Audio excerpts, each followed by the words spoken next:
Hey everyone, this is John Feneck with the Feneck Commodities Report, and very excited to have Don Durrett on the show today for the first time, and hopefully in a series of different interviews that we do, just very candidly. We don't script any of this, and we've just had tremendous conversations over the last few years, and thought it would be cool to do something like this in a kind of relaxed format to allow you as the client to see how we talk about these companies that you may be investing in. So Don has written a number of books in the space, particularly on gold and silver. Is a Seeking Alpha article author right now, as well as the founder of goldstockdata.com, which is probably the best resource out there, in my opinion, for researching gold and silver stocks. So, Don, welcome to the show. Yeah, John. Yeah, thanks for having me on. So when John comes to Vegas, he looks me up. We go and have dinner together. And so we decided maybe we should do some podcasts. Or he said he was going to start doing more podcasts. And I said, well, let me help you out so we can maybe interview some CEOs together. And so Yeah, I thought that would be a good idea instead of just one-on-one, kind of a two-on-one, kind of exactly. gang up on the CEOs. I like to gang up on them all on my own, but Well, so we have different approaches, right? But we get along, and that's kind of like what is great about this sector is that there are some people like us that see, okay, we see the end game, right? We both want for this to work, but we're approaching it differently. And you're more of a long-term shareholder, I think, of these names, and I am going to hold my core positions long term, but then I'm going to trade on the periphery because I look at every single day as an opportunity to try to generate alpha. And if you look at our track record, our track record is probably top decile now for 3, 5, and 7 years into June 30th. And we're doing that because we're sitting at the computer like this 10 to 12 hours a day. It's hard to grind like this. But the idea is hold names that I have visited either in the field or feel real comfortable talking to the same CEO 40 or 50 times, and then trade on the periphery with names that may have news or get an analyst upgrade like USAS did today. But then it's like I don't have a relationship with them, right? I don't know that they're going to call me back, so I'm not going to hold them as a core position. I'm going to trade, buy them at 34 when they're bombed out a week and a half ago and trade them out at 43 today and make something on my money, right? So like I know we look at that differently. yeah, absolutely. So yeah, we're definitely a good team. My personality, it doesn't work for trading. Um, I don't know why, but I've been doing this for over 20 years, and I just you know it's hard to explain. We each have our different personality traits, and for me, I like to be kind of relaxed. I'm kind of into the more harmony in my life, if you will, less stress. And trading is not conducive to that. So It is not. and I like when I buy a stock, I don't even want to think about it, worry about it. It's kind of out of sight, out of mind after I purchase it. And then unless it gets below 50% in upside or the story changes, there's some news out, I can care less about that stock. It's in my portfolio, it's there, it's going to sit there. And the reason why I bought it was what you said earlier. I'm a long-term investor. So I Yeah. find it for, you know, $2,500, $3,000 gold. Really, $3,000 gold is really kind of my target. Then a 30-to-1 GSR takes silver to 100. So I buy these stocks and I'm sitting on them. I don't, but between us together, you're looking more, kind of a trade opportunity, try to make some money in the short term. I don't do that, but I look at more long term. But we're both looking at the fundamentals the same. We're both analyzing, which company has value and which one doesn't, where the red flags are. Yep. We're both doing it. It's very, very, very similar. Yeah, no, I agree. I mean, we're both asking those questions of what can go wrong before we're saying what can go right, because there are so many things, as you know, that can go wrong in this sector. Getting back to what we were just talking about, how do you go about, making an initial entry point? Because I talk about this frequently in my appearances. how I typically get my first entry point wrong. And that's why we buy multiple times. Yeah. So the way that I do it is I look for, I write about this in my book in the last chapter, chapter 10, how to value a company. So the first Okay. eight, the first 8 points, there's 10 points to it, 10 steps. The first 8 is identifying red flags, identifying weaknesses in the company. And so, and then the ninth one is, is it cheap? What is the value? And then the 10th one is the actual valuation of the company. You don't even go to number 10 unless it's cheap. And so number 9 is really what you're talking about. When do you do an entry? So for me, Right. it really comes down to the only reason why I want to own a stock is if I see a lot of alpha there, a lot of upside. I could care less about a 100% return. I could care less about a 200% return. That's not in my periphery. That's not what I'm after. Okay. So really, 300% is like the minimum for me. But that the only reason why I'll buy a stock that's 300% upside is for diversification. For instance, I want to be overweight. Here, let me share my screen here. Sure. Give you a good idea. So I just did an article that came out today on Seeking Alpha. And it was on Endeavor Silver. I think I might have the wrong one here. Scroll to the top. Yeah, I'm on the wrong one. One second here. Let me find it.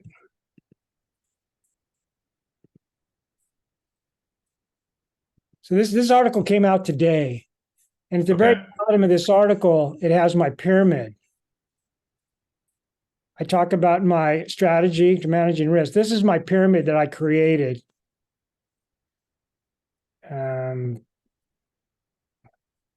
It got too big on me. That's okay. No, we can see it. Control. Let me see. Man, there we go. I need to exit out. Okay, so right down. This is so on the very base. I'm trying to hold less risky stocks, less risky assets. So at the very bottom of the base, and the wider it is, the more holdings I want. So physicals at the bottom, and then I have bullion ETFs, and I have mutual funds and ETFs. So this is kind of my foundation. And then this is where I have my mid-tiers and my majors. And this is where I want to be heavy. I want to be overweight. And this is my foundation. So Endeavor Mining in Australia, they fit in here. And then this is where you get more risky, your juniors. And then here's the very top. And I usually don't have very much in here, if any. Right now I have a leverage ETF, but normally I have nothing at the top. So it's just basically right in here. Let's see if I can go back. Okay, I can stop the share. Okay, so you talked about entry. So Endeavor Silver right now is on my watch list. So I own a lot of mid-tier producers, but I'm always looking for more because I want to own as many mid-tier producers as I can get my hands on, because it creates diversity, diversifies my risk. Because when I go up the pyramid and I buy a bunch of juniors, which have 5 and 10 bagger potential, they have more risk. So my entry I've had Evolution Mining. I've had Evolution Mining in Australia. They're basically a small major, emerging major. I've had them on my watch list for maybe a year, but they're too expensive. Mm-hmm. So I'm going to share my screen again. I'll show you what I mean by too expensive. Yep, that'd be helpful. Okay. EVN. So here's my website. So I have their upside is a rating of 2. Well, that's not good enough. 2 is a possible 3-bagger. I want this to go to 2.5. And you can see the chart. I go to Google Charts, and I do 1 year.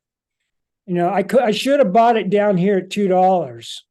Yep. That would have been a great entry point, and I missed it. I don't think I put it on my buy list until after 250 in here. I don't know when I put it in, probably in here, but it's basically too expensive. So it's got, it's $4 billion. This is just kind of out of my target area. Mhm. It's not a mid tier. This is for me, a $3 billion is what I consider a mid tier. A major a large mid tier would be about 3 billion. So I need this to basically drop quite a bit in order for me to buy it. So it's currently printing at almost a three bagger. Yep. 300%. Now this is at $3,000 gold. Okay. So their future free cash flow currently at 500 million, jumping to 1.3 billion. So I like Aussie stocks, and so I've had my eye on Evolution, but right now it's not. The entry isn't there yet. It's just a little bit too pricey for me.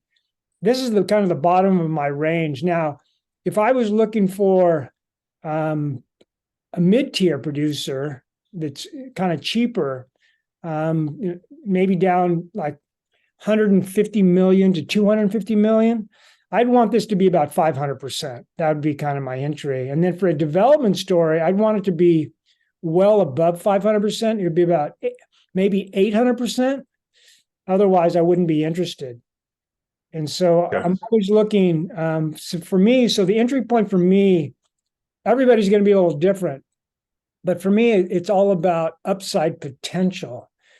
And so to show you this one, 300%, it's juicy. I mean, it's not 300% isn't bad, but I really want this stock to come down to, below $2 US. That would be a 20% move. So if it goes below $2 on this correction, I might buy it. And so, let me show you another one that I have on my buy list. So right now, I actually am waiting for this for the stock market to correct, and for there to be one more correction. We'll talk about this. One more correction in gold. So I'm on the sidelines here, waiting for a significant correction. When you say sidelines, what kind of cash position would you be carrying right now? Well, I don't like cash, so I usually only hold 3 to 5% in cash. Right now, I think right now it's less than 3%. I wish I was holding more.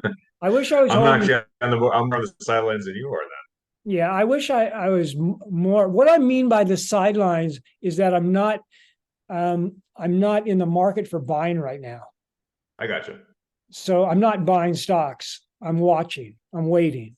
Let's talk about that for a minute. So I mean, I'm kind of in the opposite camp, because we saw that really low CPI read July 12th, and we're seeing a 99% probability of a Fed move next week. To that is a quarter point hike.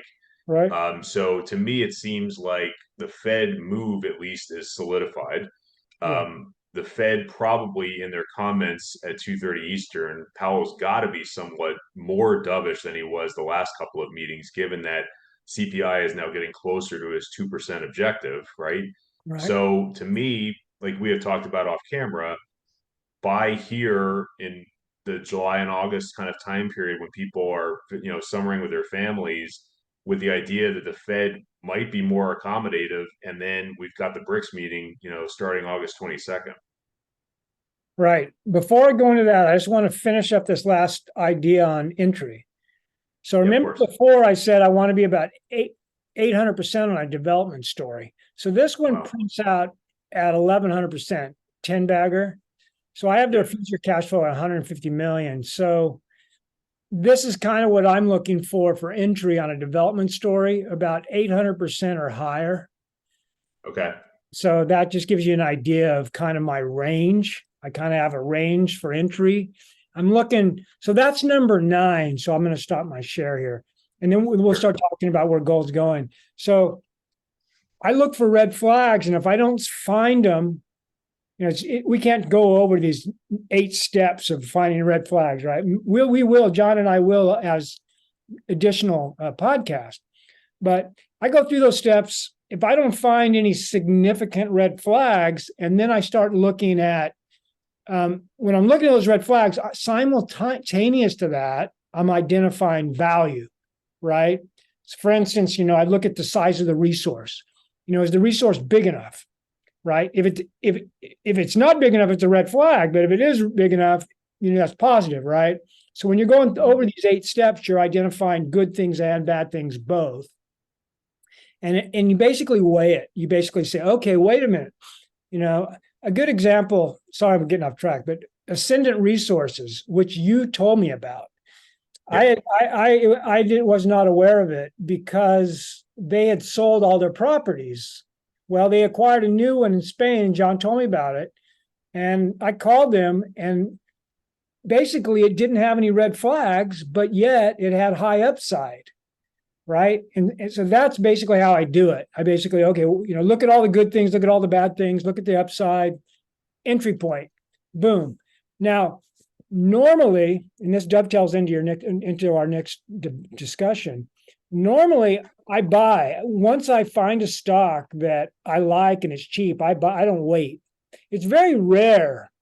I've been doing this for 20 years. It's very rare for me to identify a stock that's cheap that I like, and then I basically say, I'm going to wait.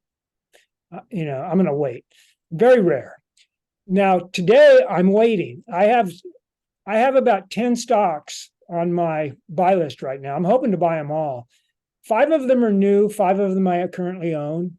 The ones that I currently own, 4 of them, I just want to reduce my cost basis because they're down more than 50%. One of them, which is a Vino, I don't own enough of it. So I want to add to it. But of those 10 names, I'm on the sidelines. I'm waiting. And now, why am I waiting? Now, I'm waiting for, I recently did a tweet of 50 reasons why we're going into a recession.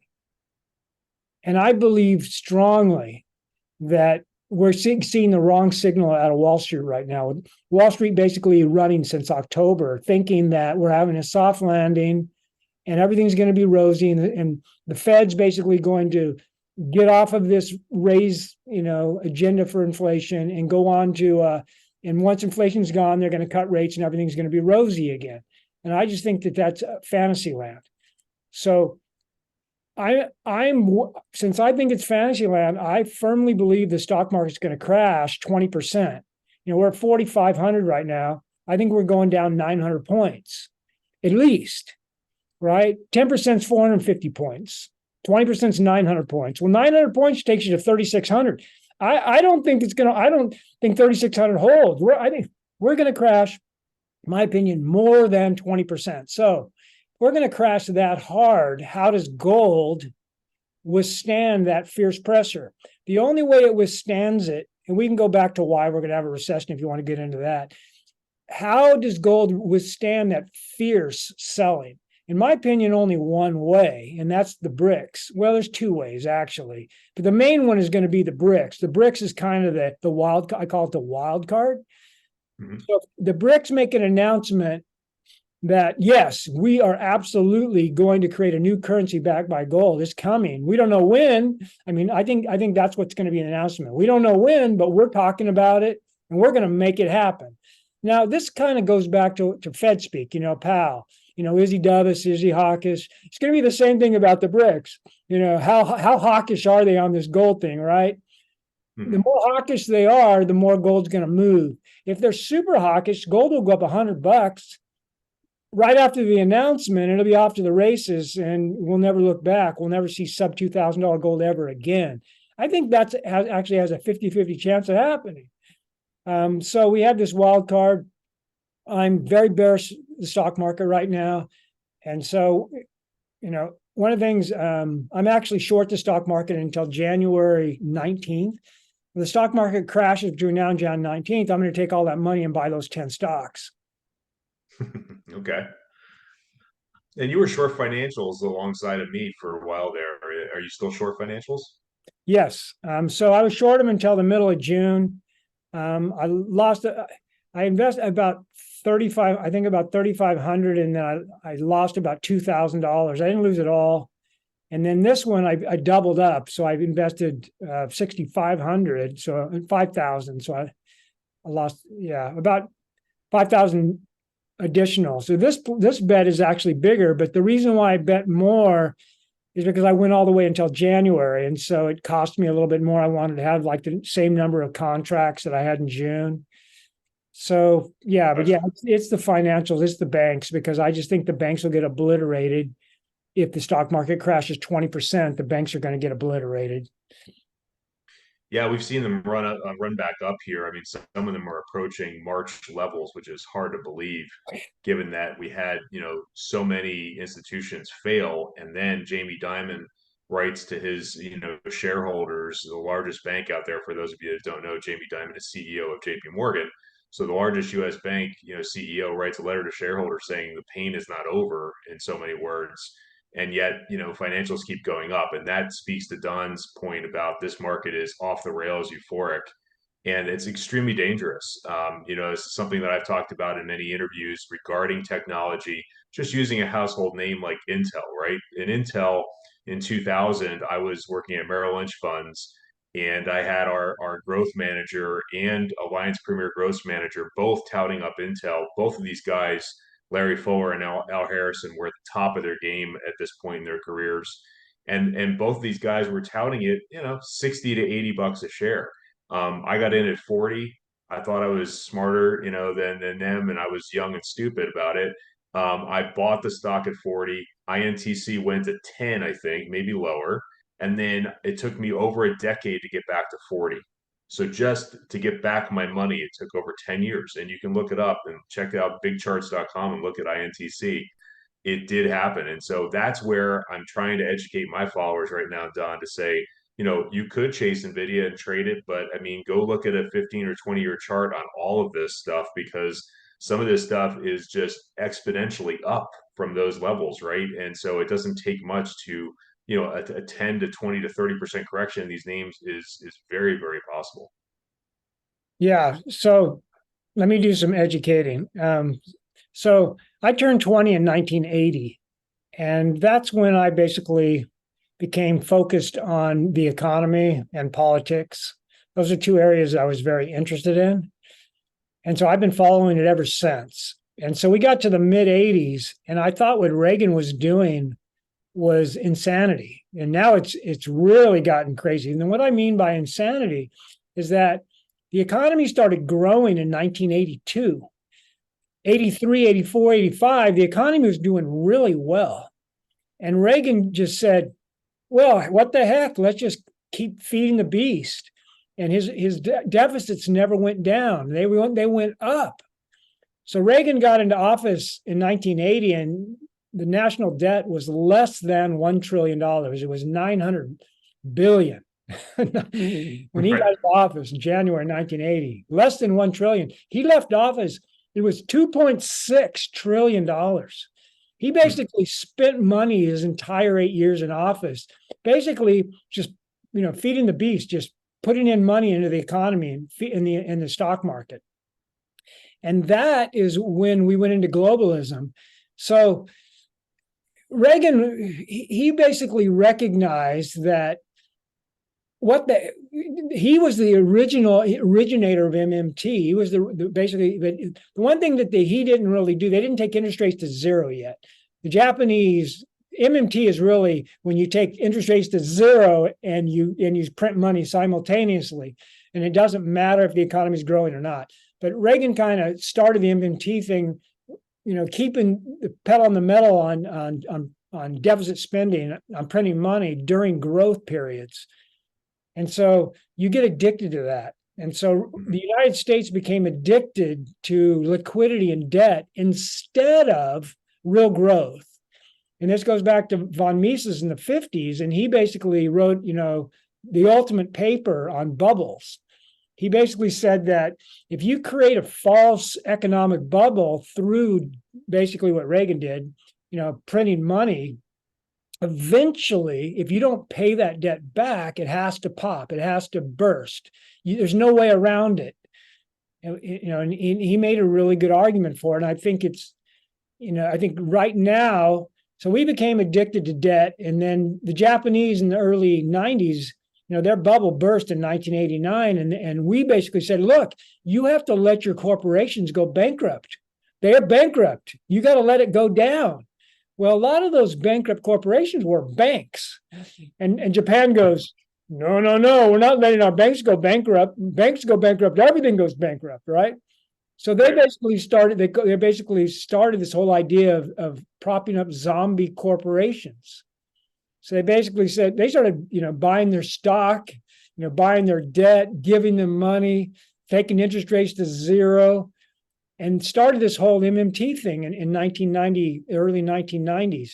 Well, look what it did. It basically broke the Japanese economy. Now, it didn't create a crash, but what it did was it prevented growth. So they've been muddling now for 20 years, just muddling along, 1% growth. They go down 0.5, up 0.5, but you can, nothing above 2%. They can't sustain growth. And the only thing that they can do to sustain growth is to increase their debt. So their debt to GDP is over 200%. We're like 130. We're approaching there. So they basically invented MMT in the middle 90s. Now in 2000, and they're stuck on this muddling path. Well, now we're stuck. My point is now we're stuck on it because we followed them. And then in the early 2000s, from 2000, we had that first recession. We had the dot-com bubble burst in 99, 2000, and then we had a recession in 2001, 9/11 hit. And then from 2001, basically we said, we're just going to start doing what Japan did. We're just going to start printing money, lower rates. We created the housing bubble, injected all this liquidity. Let's just copy Japan. And then 2008, Hank Paulson goes to Congress and says, look, if you don't give us $800 billion, we're going bankrupt. And and Washington said, oh, no problem. Here's your check that we don't want to go bankrupt. And we've been on that course now, since 2009. We've adopted MMT. So now debt is no longer our top priority. And this is the key to it all. We don't know how long we can kick the can with this ideology that debt doesn't matter. The only thing that matters is liquidity. And so, but guess what? Inflation does matter. We found that out. Debt doesn't matter. We got $800 billion in interest payments, but nobody cares, right? 800, 900, 1 trillion, no problem. Debt's not a priority. Have you read an article, front page of Wall Street Journal? Interest payments, $800 billion, we're going bankrupt. No, you don't see that article, do you? The Economist, you see it on The Economist, on the cover of The Economist. No, you don't.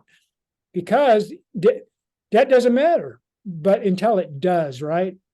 And so, but inflation is the kryptonite for MMT, because MMT is basically this idea that, debt doesn't matter. Well, inflation basically says, well, maybe it does matter, because if you try to fight inflation, you have to raise rates. And if you raise rates, all these zombie corporations go bankrupt. And so you get into this situation. So over the next, if we do go into, if they can't lower rates, all right, so you said they're going to raise rates to 5 next week. They are, absolutely, 100%. So that we're going to take them to 5.5. If they leave rates at 5.5 for 12 months, our interest payments go to $1 trillion. We're bankrupt. So they have to cut within 12 months. They know they do. But that's when the Fed loses control. So over the next 12 months, the Fed, you talk about a fine line, they're threading the needle here. They have to lower rates. And then simultaneous to that, they don't want to have stagflation. They don't want to get into a recession where they have to restart the economy. How many trillions of dollars is it going to take to restart the economy? I mean, I think it's going to be at least 5 trillion to restart it. That's going to create inflation. And so, I mean, all of these problems are just lingering. And Wall Street says, no, nothing to worry about. Right now, it's only a 20% probability that we have a hard landing.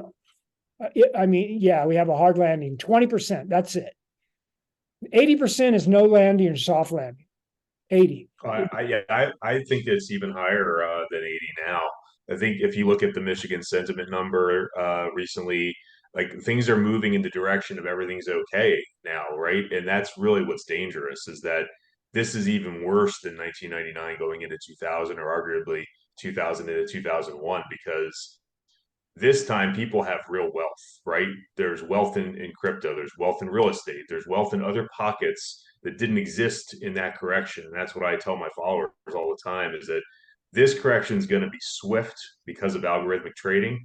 And it's going to be another 20%er, like you had pointed out, Don, because if you look at even September of 2018, go back and look at the S&P from September of 2018 to December 24th of 2018, it was down 19.9 and then bounced like clockwork. Right. People look at this stuff, right? Institutions look at for 20% corrections. Right. They're going to get one. It's just not happening as we speak. Right. And so that's what's frustrating people like you and me that are like looking at history and saying, okay, history does repeat itself. What's weird this time is that you've got this rally from March of 2009 to now, which is over 14 years now, going on 14 and a half.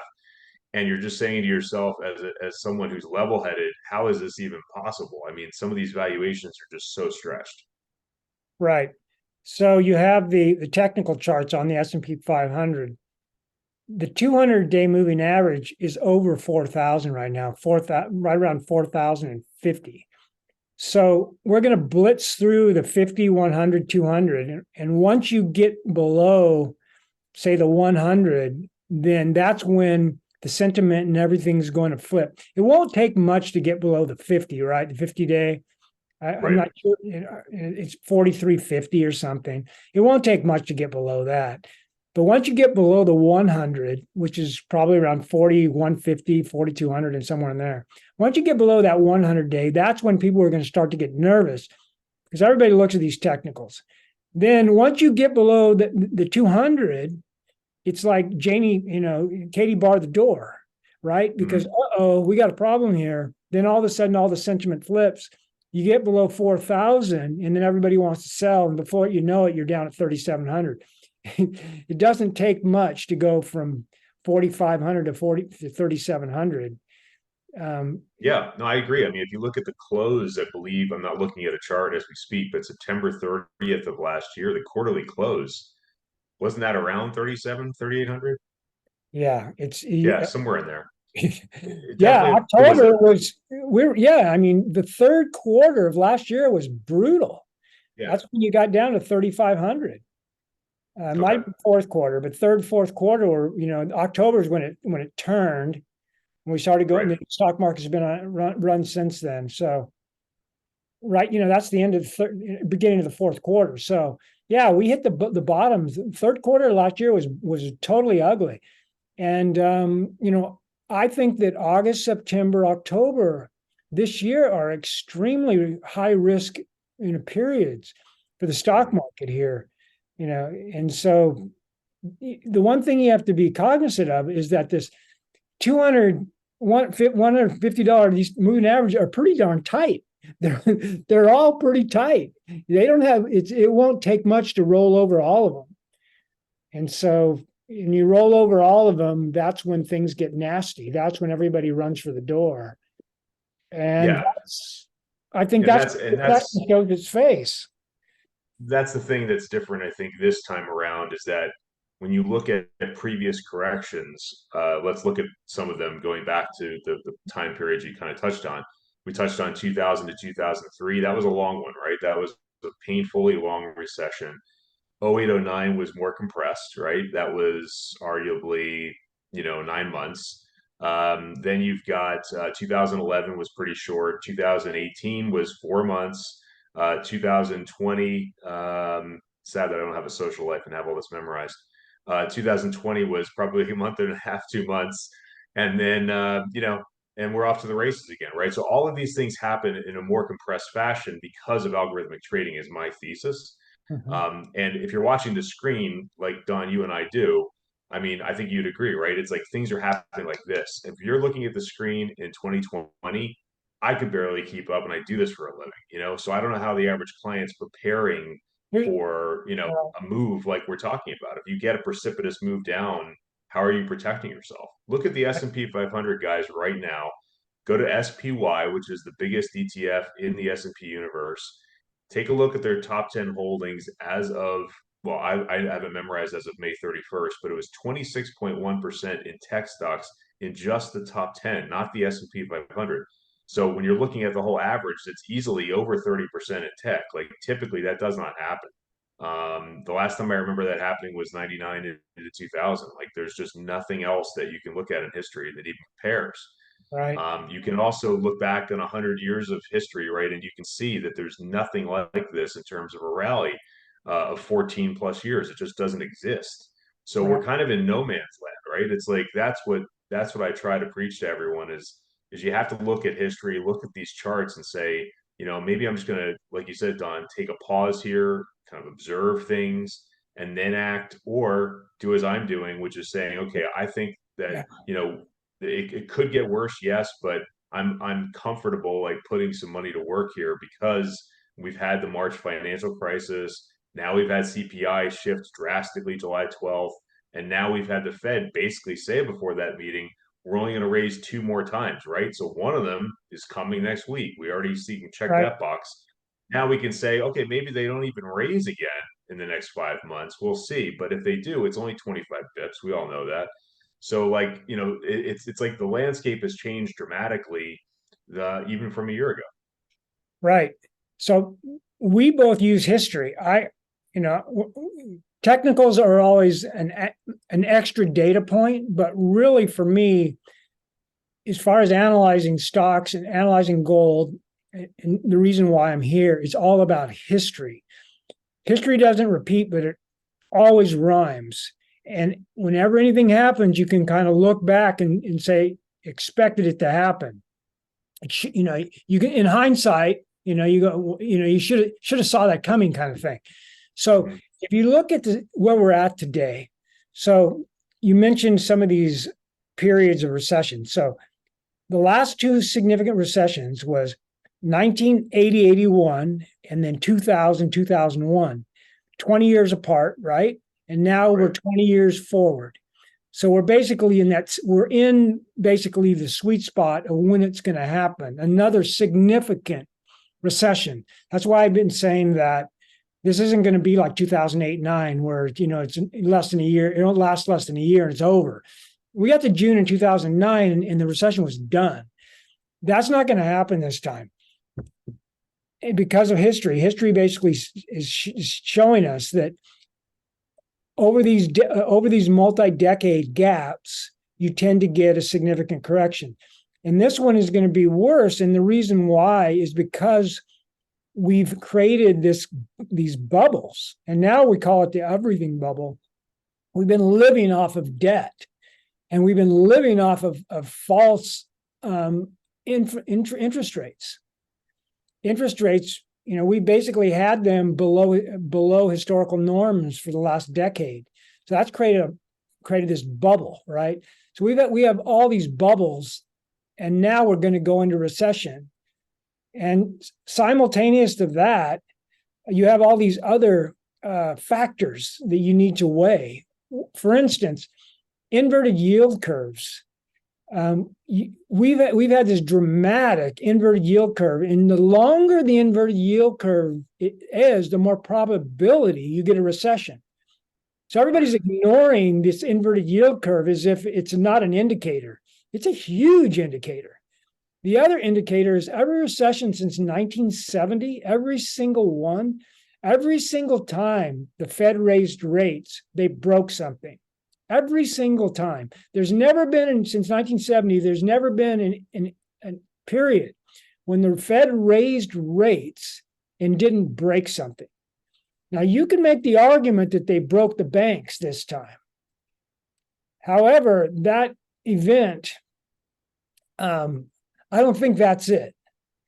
I don't think, maybe people say, well, they raised rates and the event was that they basically broke the banks. We had these, but the number of failures in the banks we had, I think it was 4, right? 4 banks. That's maybe 4 or 5. Yeah, that's not a big number. It's not. I mean, some of the banks were fairly large, of course, and then you had a couple in Europe. But on the whole, I two think, of the U.S. banks were top 20 banks in terms of AUM. yeah. And Credit Suisse, we reported to our followers in September of last year that it looked shaky. We went out there on First Republic and went to our followers at $10 a share and said this doesn't look good. We didn't short it, but we're just reporting what we were seeing, right?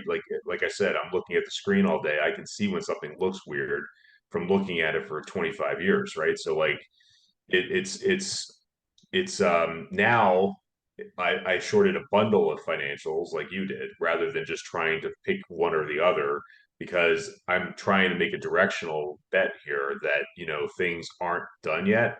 And once you get the next one to fall, which may or may not happen, but I think it will, then you're going to get some serious selling, because now people are like, oh, okay, I thought that was over, right? And it's not. It just happened in a very compressed period of time, which goes back to my point earlier that this stuff happens like this now. If you look at 0809, it took weeks for the second bank to fail after Lehman.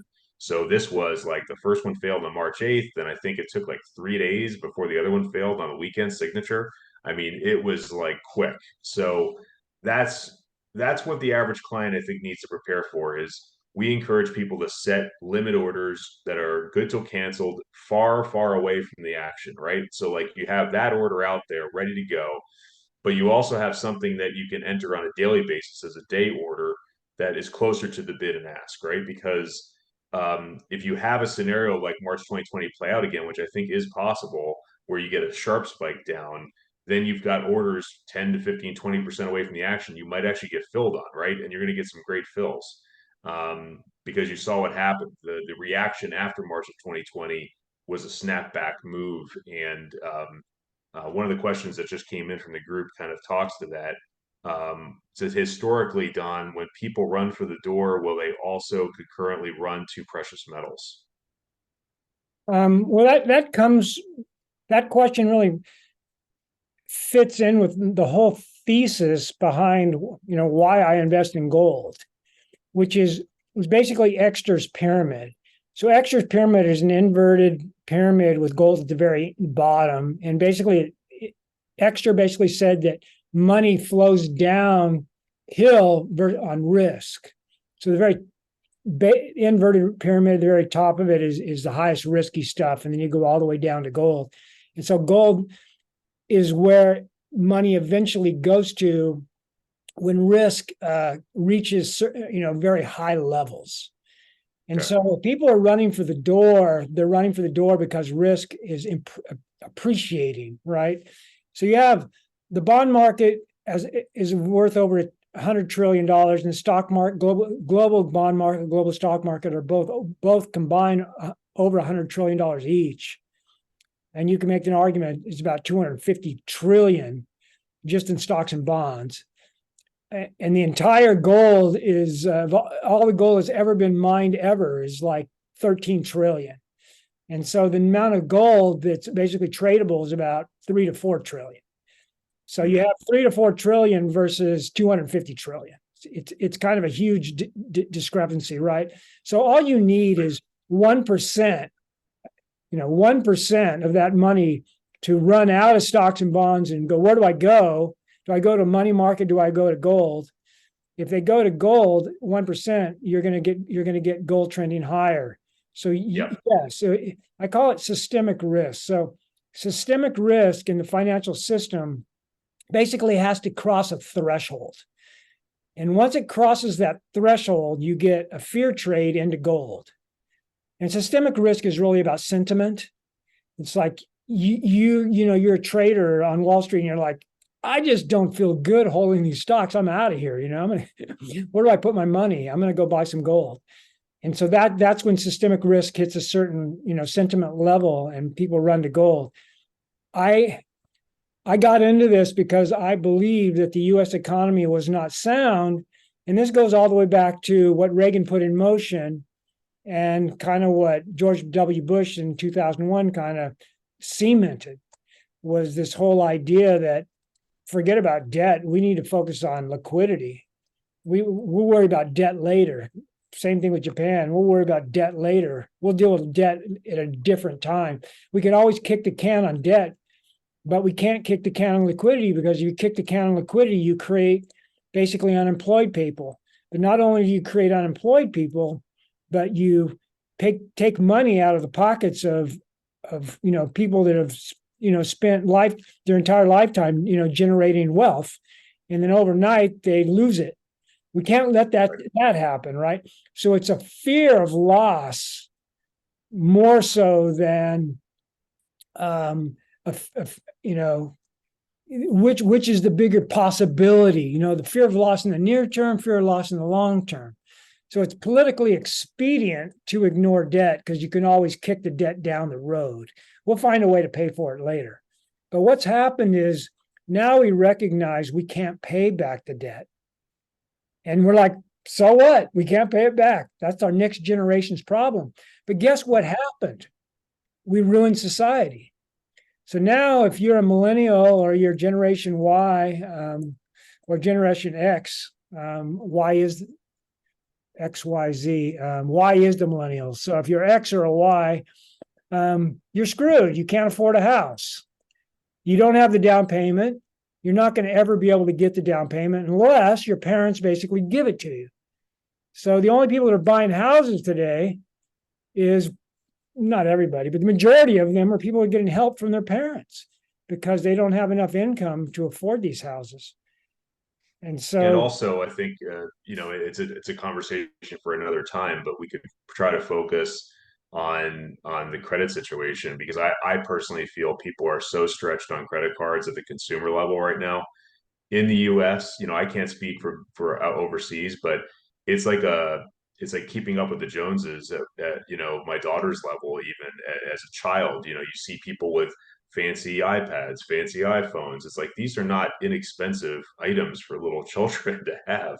And yet it's like that kind of, well, hey, I got to have one because everyone else has one. And so you get into this, like, look at Apple stock. Look at where Apple is owned. It's owned in every big mutual fund and ETF out there. Okay. I mean, it's seriously one of the biggest holdings of all time in the stock market's history, like right now as we speak. Amazon, same thing. Nvidia, you can go down the list and look at these 7 or so stocks that are seriously over-owned, in my opinion. That could alone start a sell-off, right? Because if you get redemptions from mutual funds and ETFs, you then have to sell your stocks, right? Look at Cathie Wood, not trying to single her out, but look at what happened with her ETF.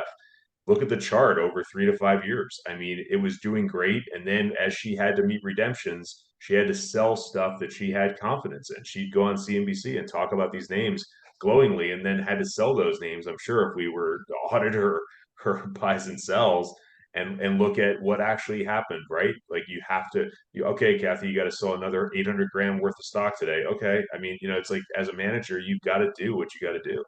So we're on the other side of that as we speak and sit here right now. We're seeing euphoric buying, a melt up, as I call it, and the other side of it looks really ugly. So just a note of caution to everyone who's listening. Yeah. You're being, it's kind of hard for me to explain. You're being pessimistic, but you're also kind of giving you're warning people, but you're basically saying it might not happen kind of thing. In other words, you're not as pessimistic as I am, per se. For instance, this is true. I basically, like I said, I study history, and I think that we've entered an end of era period. And so, for instance, our political system is really the signal that kind of we're done, because our political parties no longer talk to each other. Some people call it the uniparty, and I say that's total baloney. Whenever you have an issue that's basically divisive, you'll get 0 votes from either side. It's 100% this way, 0 the other. Whenever it's divisive, and a lot of these anything that has to do with economic change in this country is going to be divisive. Any social issue, divisive. We have the majority of our issues are divisive, and they're completely, one party's on one side, the other party's on the other, and you're not going to get any resolution. We've never had. It's as worse now as it's been in the Civil War, and it's not going to come back together. The only time they, talk to each other is if it's war. We got to fund a war, then you have a uniparty, right? Or if you have to fund debt, then it's a uniparty. But if it's a social issue, forget about it, right? But most of your if you want to do any type of economic change, it really comes down to social issues, because you start thinking about economics, then the whole idea of, equity comes into play. How do we make sure that everybody gets a fair chance in this next economy, right? And so both parties have that. It really is a very divisive way. How do we fix the economic problem? Well, the economic problem, that really brings in social issues, even though it shouldn't, but it does. And so our political system is totally broken, in my opinion. And so I don't think there's any way back, if you will. So we're it's this end of era. All we're doing right now is playing out the end game, and we keep adding debt, ignoring its ramifications, and spending money. I mean, our deficit is like at $2 trillion this year. It's going to be around 2, maybe higher, and nobody's blinking. And that deficit spending is actually making inflation, carry on. And Washington is going, deficit spending doesn't create inflation. I mean, it's hilarious. I always say that, lies are the new truth. You can say a lie and it's kind of insanity, right? So we're approaching this end game in the United States because our political system has devolved to the point where instead of fixing problems, we're just making them worse. And we're seeing this over and over again. The problems are just getting worse and worse and worse. They're like, we have a debt bubble and we have a problem bubble, right? And they're both getting bigger. The bubbles are getting bigger. Now, this is where the Ukraine war really was a trigger point. The U.S. since 1945 has pretty much dominated global politics and global economics and global trade rules. The SWIFT system, for instance, it was the system everybody used globally, and it only traded in dollars. And now that SWIFT system, since the Ukraine war, is fragmenting away, and the BRICS are meeting next month to create something that compete with outside of SWIFT. So you have this global South that's creating an alternative system to SWIFT. Now, people aren't talking about this so much. They're talking about this new currency. Well, but if they use this new system, in this new system isn't going to use the dollar. It's going to use other currencies. So it's kind of a combo thing going on here of a new SWIFT system and a new currency, both, because they kind of need a new currency to do it. But this is going to happen. This fragmented bilateral economic system globally. And it's not good for the US, because the US has dominated all this for, 60 years. So now we're having, so we're now on the downhill slide. And so I think this next recession that we go into is going to be really, really nasty, because I don't think we're coming out of it. I think it's basically, this is the end of era. I think next year, 2024, is going to be when everybody kind of goes, wow, this isn't good. We're not going back to a new normal. How do we get back on our feet? What is the future? I think we're going to see a cover story from, say, Time Magazine that says, what is the future next year in 2024? Something to that regard. Where is America going? What, something like that. We're going to see this big, this is going to be the theme of 2024. This is going to be the transition point. And the thing that's really nasty is that once we get to 2025, we run out of oil. There's not enough cheap oil anymore. In 2025, oil is going to be $125. And we're not going back down. So the economy is going to be basically struggling. The economy will be struggling, and then all of a sudden oil prices go up. Mm-hmm. And it's basically end of era. So I'm ahead of the curve here. But I think in the next 2 years, 2020, 2024, what I'm talking about is going to be very, very obvious. Now, gold is going to be benefiting from this big time because we talked about, where do you run to? If the door, when people hit the door, getting out of stocks and bonds, where do they run to? This is where systemic risk increases, where gold goes up. So once gold gets to, say, $2,200, once silver gets to 32, it's going to be a rocket ship. This is how runs work. When gold and silver both start running, when they start going up, they do some crazy stuff. I mean, they run for like 3 to 6 months nonstop. If you remember in 2020, gold started running right after the end of March. So April, May, June, July, 4 months, silver went from $18 to $29. Right? Yep. It went up $11 in 4 months. And percentage wise, that's a really big move. So we're going to see that type of run from 30 to 50. Percentage wise, it's the same. And so you're going to see that same thing. So it's basically a 50% move. You're going to see a 50% move in silver. You're not going to see a 50% move in gold, but you're going to see, a 25, 30% move. Silver is going to outperform gold 2 to 1. And right. And that's gold to silver ratio, which is an ounce of gold divided by an ounce of silver. Yeah. That ratio will decline. We just recently saw it at 90 again. Yes. I wrote about that in my newsletter and said to everyone, whenever this thing gets to 90 plus in history, go back and look 30 plus years, it's always a buy on silver. And then silver literally was flirting with 22 an ounce and broke out, right? It's unbelievable how, there's not too many things in mining that are definite, but that's one of those things that I can kind of bank on every single time. And what I do instead of buying silver is I generally will start buying, silver companies with a lot of ounces in the ground. How about we close with that, Don, in the interest of time? We'll just talk about a couple of silver names because silver's had a really nice move here in the last few weeks. For me, to along that line of names with a lot of ounces in the ground, I just wrote an article. Well, I didn't write the article. I was quoted in an article for New Pacific, which is NEWP. Basically saying that the stock was 28% owned by Silver Corp, which is SVM, and it was 9.4% owned by Pan American PAAS, and that the CEO owned about 7 or 8%, right? So when you add up that ownership, 3 smart entities owning, what is that, Josh? A little under 50% of the float.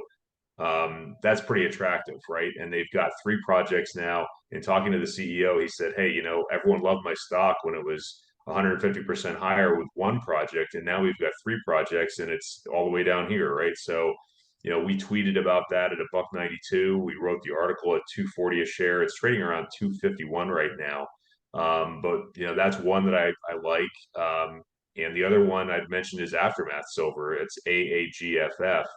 I know you've talked to me about that, Don, before as a development story. It is quite a far away from production, but when you look at what they've done in terms of growing that asset at both Barranquilla and Chayacoyo, and they got rid of their 3rd project, last year, Cachanal. So they've got a focus now on 2 projects. They've got a lot of ounces in the ground. I think they're going to be getting a new technical report here by end of year. I think if they can include some type of manganese in that estimate, which hasn't been done year to date, I think that would wake people up to the potential there. So, look at the charts on those 2 guys over the last couple of weeks. I mean, they're both responding very well. We like companies that have leverage to the price of silver when silver moves. What do you think, Don? Okay, I'm going to share my screen and show you my optionality list and show you where New Pacific is. Before that, though, I did want to finish up that idea of kind of what, just GSR shrinking and then gold and silver, where they're going. So I think that silver is going to outperform gold by 2 to 1. So you have silver. When silver goes from 30 to 50, that's better than a 50% move. So a 50% move would be 45.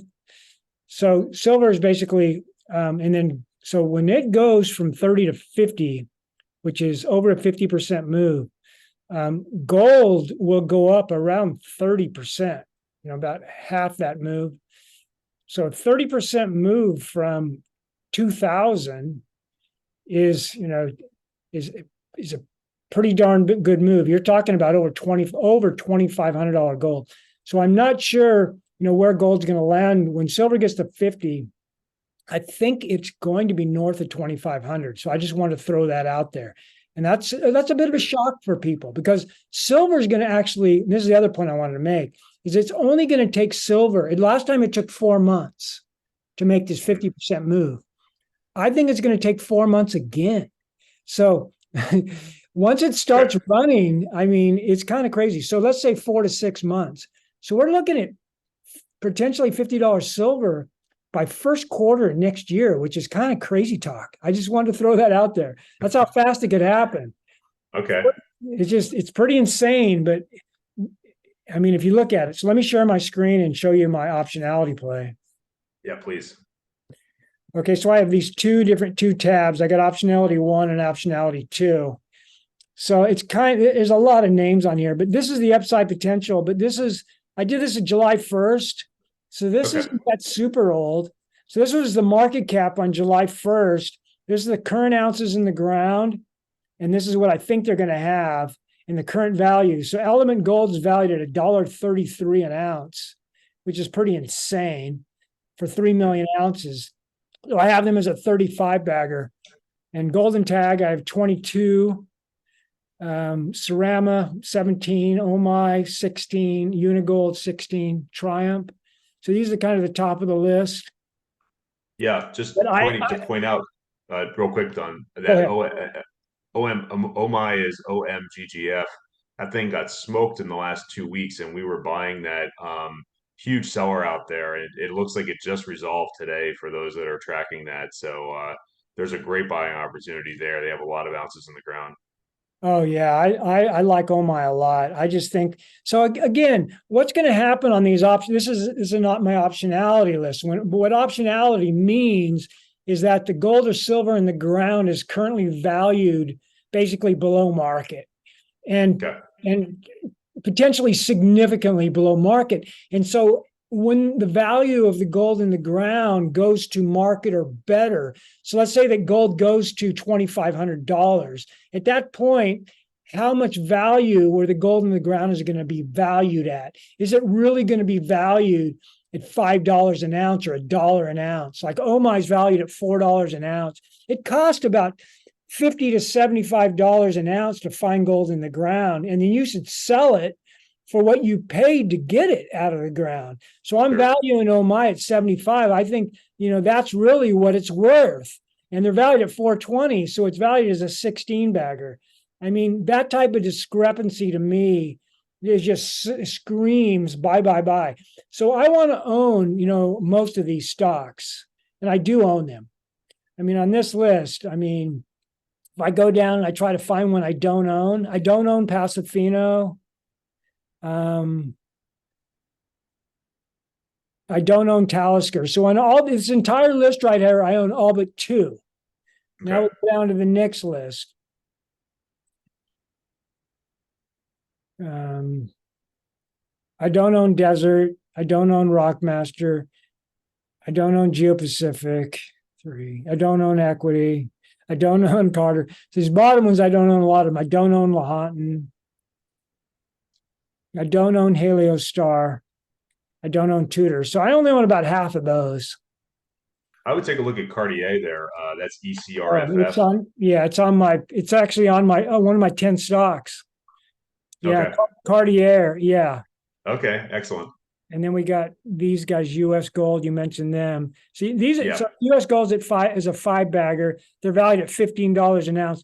So these are basically stocks that are valued less than $20 an ounce gold, less than $1 an ounce silver. Look at Southern Silver. It's valued at 15 cents. It's just insane. Okay. Tudor Gold, $10 an ounce in the ground. That's pretty good. Okay, so here's my optionality list too. So these are stocks that are less than 5 baggers. Well, or I don't like the risk reward that much. So Okay. a New Pacific, they're valued at $1 in the ground, but it's a silver play. So I'm only valuing the future at $3. So I only have them as a 150% return. So I just don't see it as very juicy. But Yeah. that's valued at 300 million ounces. So if they could double that and then they could get $4 an ounce, maybe it's a 3-bagger. But right now, I don't see it. Like Snowline. These 3 stocks here at the bottom, they all look really juicy.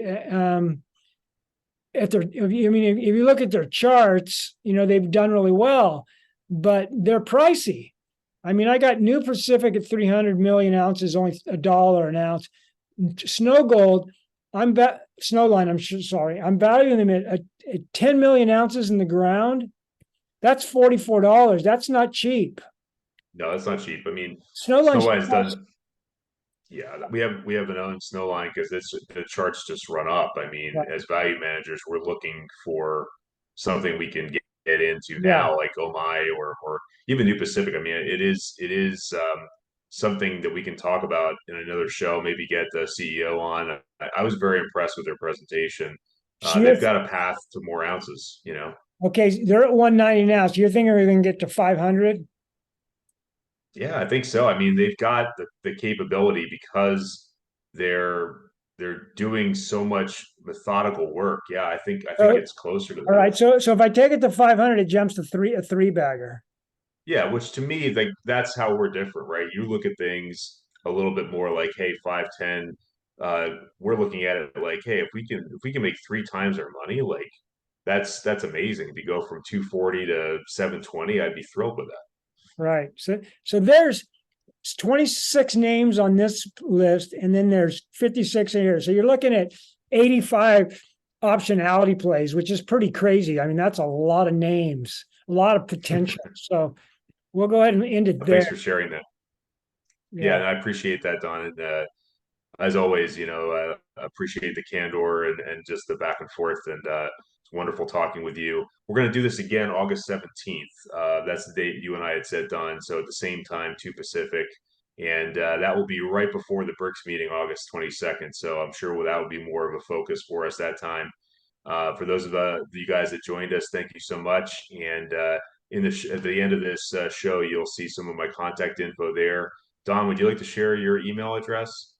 Or Well, just is it on the site? if you want to email me the contacts on my website, and then you can follow me on Twitter at Don Durrett, and then you can look at my Substack at Don Durrett. So those are the three places you really want to follow me. Thanks for having me. Great. That's great. Well, thanks everyone. I appreciate the time. This is the Feneck Commodities Report with Don Durrett, our first one of many, hopefully, and we'll sign off here. Have a great day, guys.